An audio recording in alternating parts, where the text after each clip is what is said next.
मित्रांनो नमस्कार। असं म्हणतात की शेर कितना भी बुढ़ा हो जाए शेर शेर होता है। भाजपला त्याची कल्पना आहे आणि म्हणूनच उद्या जर विलीनीकरणाचा विचार झाला राष्ट्रवादीचा आणि भाजपच्या पारड्यात जर चेंडू असेल तर भाजप निश्चितपणे शरद पवार यांच्यासारख्या अनुभवी हुशार आणि चाणक्य नीती असलेल्या नेत्याला साथ देईल अशी शक्यता अधिक आहे।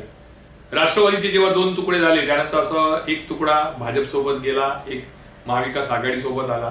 त्यानंतर गेल्या 2.5 वर्षात अनेकदा प्रयत्न असे झाले की दोन्ही राष्ट्रवादींनी एकत्र व्हावं, पण तसं काही झालं नाही। मात्र अजितदादा जायच्या 1-2 दिवसाआधी अचानकपणे विलीनीकरणाला वेग आला की नाही विलीनीकरण व्हायचं आहे, परंतु दुर्दैव म्हणा की विमान अपघातांमध्ये अजितदादा यांचं निधन झालं। त्यावेळी शरद पवार यांनी असं सांगितलं की 12 फेब्रुवारीला म्हणजे उद्या अजितदादा आणि शरद पवार एकत्र येऊन विलीनीकरणाची घोषणा करणार होते। आता खरं काय खोटं काय एक तर शरद पवारांना माहिती किंवा अजितदादांना, कारण दोघांमध्येच ती गहन आणि गंभीर विषयावर चर्चा झाली होती। आता परत प्रश्न असा येतो की अजितदादा तर नाही आहेत, सुनेत्रा पवार या उपमुख्यमंत्रीपदी आलेले आहेत, त्यामुळे निर्णय नेमका कोण घेणार? म्हणजे सुनेत्रा पवार घेणार, प्रफुल्ल पटेल घेणार, तटकरे घेणार, भुजबळ घेणार की भाजप घेणार? कारण दिल्लीमध्ये हालचाली वाढलेल्या आहेत। देवेंद्र फडणवीस दिल्लीत दाखल झाले आहेत, सुनेत्रा पवार दिल्लीत दाखल झाले आहेत, त्यामुळे चर्चेला उधाण आलंय की विलीनीकरण होणार की नाही। पण मला असं वाटतं की एके बाजूने प्रयत्न असे सुरू आहेत की विलीनीकरण होऊ नये, आणि ते प्रयत्न जर कोण करत असेल तर ते राष्ट्रवादीमधील प्रफुल्ल पटेल, सुनील तटकरे, छगन भुजबळ आणि धनंजय मुंडे ही जी चौकडी आहे ती करत आहे। त्यातल्या त्यात विलीनीकरण होऊ नये यासाठी जर सर्वात मोठे प्रयत्न कोणाचे असतील तर प्रफुल्ल पटेल आणि सुनील तटकरे, कारण या दोघांना पूर्णपणे माहिती आहे की पुन्हा एकदा जर डोर शरद पवारांच्या हाती गेली तर आपलं काही खरं नाही, याची पूर्ण कल्पना ही या दोघांना आहे। आणि त्यामुळे या दोघांनी मुख्यमंत्र्यांच्या मागे एक असे उभे राहून हे केलंय की नाही आपल्याला विलीनीकरण नको, तुम्ही सांगाल तसं आम्ही ऐकू, तुम्ही सांगाल तसं आम्ही वागू। आमचा संपूर्ण जो पक्ष आहे, आमचे जे 42 आमदार आहेत, 1 खासदार आहे, पदाधिकारी आहेत, हे सर्व तुमच्या पाठीशी उभी राहतील, पण तुम्ही शरद पवार आणि सुप्रिया सुळे यांना पक्षात घेऊ नका।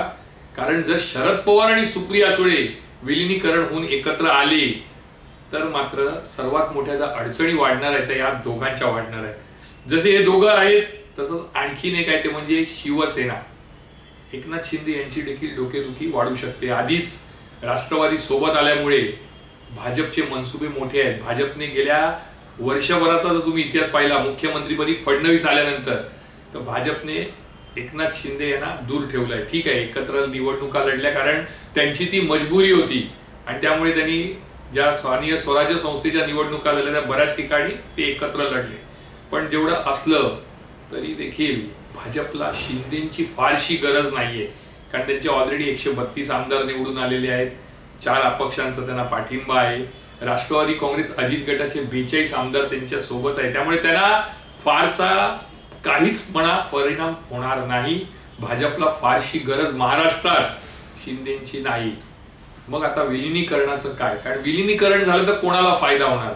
तर केंद्रामध्ये भाजपला मोठ्या प्रमाणावर त्याचा फायदा होऊ शकतो। एक तर नरेंद्र मोदी आणि शरद पवार यांच्यातील संबंध चांगले आहेत। शरद पवार हे आपले गुरु आहेत, त्यांच्याकडे आपण बरंच काही शिकलो असं व्यासपीठावरून सांगणारे नरेंद्र मोदी हे आहेत। त्यामुळे जर उद्या वेळ आली की शिंदेना जवळ करायचं की पवारांना, प्रफुल्ल पटेल, सुनील तटकरे यांना अधिक महत्त्व द्यायचं की पवारांना, ही जेव्हा वेळ येईल तर निश्चितपणे नरेंद्र मोदी हे आपलं मत शरद पवारांच्या पारड्यात टाकतील। एक तर 8 खासदार आहेत, त्यामुळे संख्याबळ हे केंद्रामध्ये एनडीएचं वाढेल। दुसरी गोष्ट, शरद पवारांसारखा निष्णात अभ्यासू नेतृत्व असलेला एखादा नेता जर आपल्यासोबत आहे तर निश्चितपणे ते बेनिफिट आहे भाजपसाठी।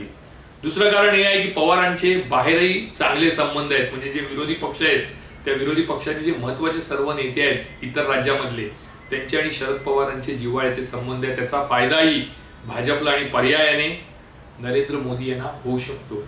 त्यामुळे उद्या जर नरेंद्र मोदी यांना निर्णय घेण्याची वेळ आली, अमित शहा यांना निर्णय घेण्याची वेळ आली तर निश्चितपणे शरद पवार यांचं पारडं जड असेल। आता बघणं उत्सुकतेचं ठरणार आहे की नेमकं काय होणार.